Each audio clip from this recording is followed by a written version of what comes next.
What's up everyone? I hope you guys are doing well, and in this video I'm gonna tell you about test series. Okay, like the most hot topic है अभी फिलहाल. ठीक है, ये सब लोग पूछ रहे हैं कि यार टेस्ट कब देना चाहिए, टेस्ट कितना टाइम देना चाहिए, या फिर कितना किस सिलेबस हो जाने पे टेस्ट देना शुरू कर देना चाहिए, और क्या अप्रोच होनी चाहिए टेस्ट देने की, कैसे एनालिसिस करना चाहिए, सब कुछ तुम्हें इस वीडियो के थ्रू पता चल जाएगा. तो वीडियो को एंड तक देखना और बिल्कुल भी स्किप मत करना, क्योंकि बहुत सारी चीजें तुमको सीखने को मिलेगी.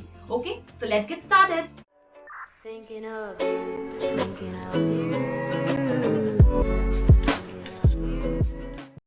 यार चलो बात करते हैं. ठीक है, पहली बात, या अभी हम लोग का जितना इस टाइम पे दो बच्चे होंगे, दो टाइप के बच्चे होंगे, एक टाइप 1 एक टाइप 2. ध्यान से सुनो और समझो कि तुम्हारा टाइप कौन सा है. ठीक है, टाइप 1 वाले बच्चे ऐसे होंगे जिन्होंने एक बार या फिर एक से दो बार, उन्होंने एक बार तो मतलब पढ़ ही लिया है. ठीक है, सब चीज, फिजिक्स हो, केमिस्ट्री हो, बायो हो, उन्होंने एक बार एनसीईआरटी की रीडिंग लगा ली है बायो के लिए. केमिस्ट्री के हर सब्जेक्ट का उनको नॉलेज है, हर चैप्टर का एक्चुअली, कि हाँ इस चैप्टर पे ये है, इस चैप्टर में ऐसे क्वेश्चन आता है. भले क्वेश्चन ढंग से बन रहे हो या नहीं बन रहे हो, उससे मतलब नहीं है यहाँ पे.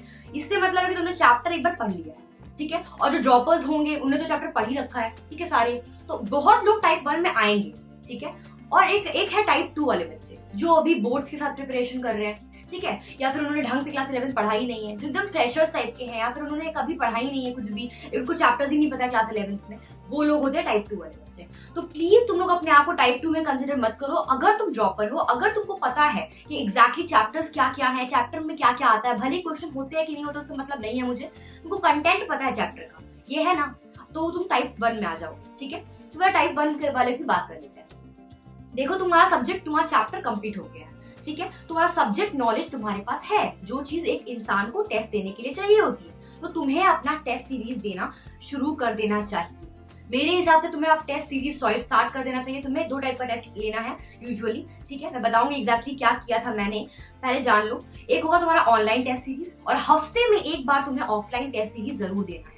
ठीक है, तुम्हारी नीट वाली एक मतलब फीलिंग आने के लिए तुमको एक ऑफलाइन टेस्ट तुमको देना पड़ेगा. Online test, offline test. Offline तुम थोड़ा लेट से भी शुरू कर सकते हो, फिलहाल तुम ऑनलाइन टेस्ट देना शुरू कर दो. ठीक है, अब टेस्ट का एक एनालिसिस और मोटिव क्या होना चाहिए. देखो, तुमने एक बार अपने ढंग से पढ़ लिया है चीजों को. ठीक है, तुम्हें पता है, और तुम वही चीज को बार बार रिवाइज किए जा रहे हो. एक मोनोटोनिसिटी आ जा रही है, तुम बोर हो जा रहे हो कि यार एक ही चीज को 50 बार किए जा रहे हैं. तो वो चीज ना हो, इसलिए तुम टेस्ट देना शुरू करो. टेस्ट तुम जब दोगे और रेट्रोग्रेड मैनर में पढ़ना शुरू करोगे कि हाँ अब मुझे ये कंप्लीट कर लिया, टेस्ट के बाद मुझे पता चल गया कि मुझे ये सब टॉपिक डाउट है, और तुम उसको लिखना शुरू करो, एंड पूरा हफ्ते तुम उसी में प्रिपेयर करना शुरू करो. ठीक है, तो अल्टीमेटली तुम टेस्ट के थ्रू चीजें पढ़ोगे, तुम्हारा फायदा इससे होगा, और तुम नोटिस करोगे कि एक महीने के अंदर तुम्हारा टेस्ट में स्कोर भी बूस्ट अप होना शुरू हो गया है. ठीक है, तो तुम्हारा एम क्या होना चाहिए, तुम 3 दिन में 4 दिन में टेस्ट देना शुरू करो. हर 3 दिन 4 दिन में टेस्ट दो. ठीक है, बहुत फायदा होगा तुम्हें टेस्ट देके.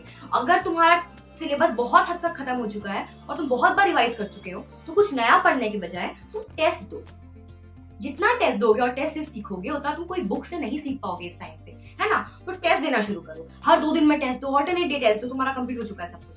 ठीक है, और टेस्ट तुम रेट्रोग्रेड मैनर में पढ़ाई करो कि ये हो गया वो हो गया. ठीक है, अब आ जाते हैं टाइप 2 वाले बच्चों. ठीक है, टाइप 2 वाले बच्चे ऐसे हैं जिन्होंने एक बार एनसीईआरटी पढ़ी है, 50% एनसीईआरटी खत्म हुई है. बायो की बात कर रही हूँ, केमिस्ट्री फिजिक्स पता ही नहीं है क्या होता है, क्या कर रहे हैं, कुछ नहीं पता.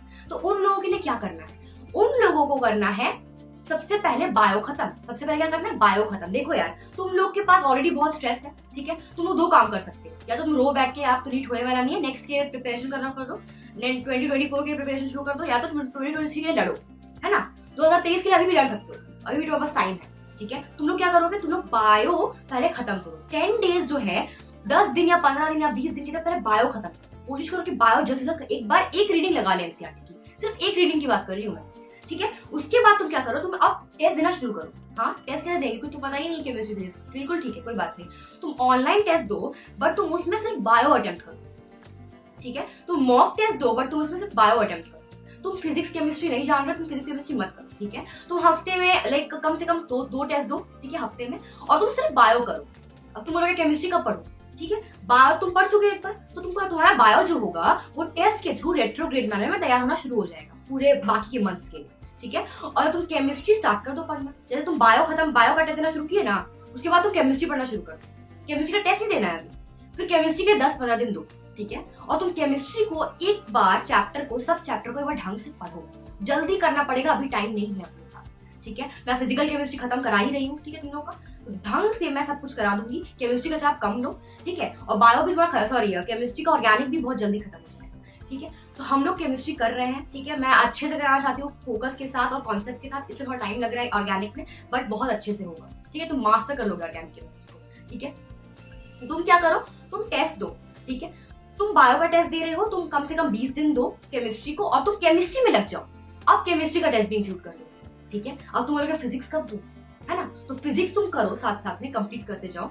और तुम फिजिक्स का टेस्ट लास्ट के 1 महीने में तीनों का कंबाइंड टेस्ट देना शुरू कर दो, ठीक है। तुम्हारा ऐसे क्या होगा, पहली बात दिमाग में पता होगा कि हाँ इतना क्वेश्चंस को इतने टाइम पे कैसे करते हैं, एक पावर बनेगा। और दूसरा तुम्हारा कैलकुलेशन स्किल्स बढ़ेगा। बहुत लोग तो यार नीट के 1 महीना पहले ही टेस्ट देना शुरू करते हैं और उनका अच्छा स्कोर आ जाता है, बिकॉज वो लास्ट के टाइम में 25-30 टेस्ट लगा देते हैं। हर दिन टेस्ट लगा रहे हैं, हर एक दिन में 2 टेस्ट लगा ले रहे हैं, है ना। तो तुमको अल्टीमेटली समझना पड़ेगा कि तुमको किस तरीके से अपनी प्रिपरेशन शुरू करनी है। मैं तुमको एक जिस्ट दे रही हूँ, तुम ऐसे कर सकते हो, ठीक है। तो तुम्हें क्या बताया मैंने कि तुम्हें पहले बायो की शुरू करनी है। अपने दिमाग को आराम से प्रेशर देना है। एक बार में तुम प्रेशर दे दोगे, अगर तीनों का सब्जेक्ट का तुम नहीं कर पाओगे, तुम क्विट कर दोगे लास्ट मोमेंट पे। वो नहीं करना है। पहले बायो, फिर केमिस्ट्री, फिर फिजिक्स। धीरे धीरे अपने आप को, अपने दिमाग को एक इस पे लेके जाओ कि हाँ अब मुझे ये देना है, अब मुझे वो देना है, ठीक है। साथ साथ अब तुम अगर PYQs कब करो, जब मैं टेस्ट PYQs तो प्रिपेयर कर रहे हो ना अपना केमिस्ट्री या बायो या फिर फिजिक्स, उस समय PYQs भी तुमको करना है, प्रीवियस ईयर क्वेश्चंस। उसको बिल्कुल नहीं छोड़ना है। प्रीवियस ईयर में तुमको और भी ज्यादा फोकस करना है, ठीक है। तुमको पता चलेगा तुमको अल्टीमेटली टेस्ट कैसे देना है, ठीक है। अब एक बात और की जा रही है कि दी मैं कौन सा टेस्ट सीरीज ज्वाइन करूँ, ठीक है। तो इसके लिए मैं क्या बोलूंगी, देखो मैंने सिर्फ एलन का टेस्ट सीरीज ज्वाइन किया था। टू बी वेरी ऑनेस्ट, मैंने कोई टेस्ट ज्वाइन नहीं किया। तो मैं तुम लोगों को बोलूंगी तुम लोग एक ट्रस्ट वर्दी टेस्ट सीरीज ज्वाइन कर लो, जिसमें तुम्हारा क्वेश्चन जो आ रहा है इधर भी नहीं आ रहा, इधर भी नहीं, मतलब ना ही बहुत टफ आ रहा है कि तुम्हारा डिमोटिवेशन हो जाए, ना कि बहुत ईजी आ रहा है तो तुम इतना ज्यादा कॉन्फिडेंट हो जाओ कि अपनी पढ़ाई करना छोड़ दो। ऐसा नहीं, बीच का, ठीक है। NCERT बेस्ड होना चाहिए, नीट लेवल पे ही होना चाहिए ऑलमोस्ट, लेकिन नीट से थोड़ा सा ऊपर, ठीक है। ऐसे लेवल के टेस्ट दोगे तुम्हारा फायदा होगा। अगर तुम बहुत टफ टेस्ट दे रहे हो तब भी कोई फायदा नहीं है, बहुत इजी दे रहे हो तब भी कोई फायदा नहीं, ठीक है। तो अच्छे टेस्ट सीरीज ज्वाइन करना बहुत जरूरी है। टेस्ट सीरीज ज्वाइन कर लिया तुम लोगों ने, अब तुम लोग का फायदा होगा टेस्ट सीरीज। तुम रेट्रोग्रेड मैनर में पढ़ाई करना शुरू कर दोगे और तुम्हारा दिमाग ट्रेन होना शुरू हो जाएगा कि इस तरीके से तुमको टेस्ट देना है। और तुम लोग बहुत पूछते हो ना मुझसे, कैलकुलेशन नहीं हो रही है, ढंग से नहीं हो रहा, इंप्रूवमेंट नहीं हो रहा। यार सब होगा, एक बार टेस्ट को तुम रेगुलर बेसिस पे करना तो शुरू करो, सब होगा, ठीक है। और एक बात मैं बोलना चाहूंगी, यार देखो तुम लोगों को ना ढंग से समझना है कि तुम लोग को टेस्ट को कैसे एनालाइज करना है, ठीक है।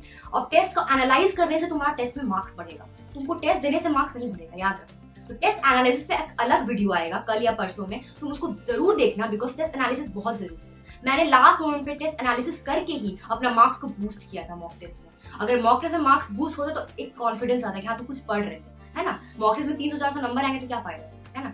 तो यही चीज मैं बताऊंगी तुम लोगों को अच्छे से एनालिसिस करना कैसे, ढंग से, पूरा डिटेल, ठीक है। तो आज की वीडियो के लिए इतना ही था कि तुम लोगों को कैसे टेस्ट देना है, कब कब देना है, टाइप 1 के लिए, टाइप 2 के लिए, सब पता चल गया। और एक और बात यार, अभी भी बहुत टाइम है, हम लोग अभी भी पूरा जी जान लगाएंगे यार, 2023 को फोड़ देंगे, है ना। बहुत टाइम है हम लोग के पास, ये दिमाग में रखो यार।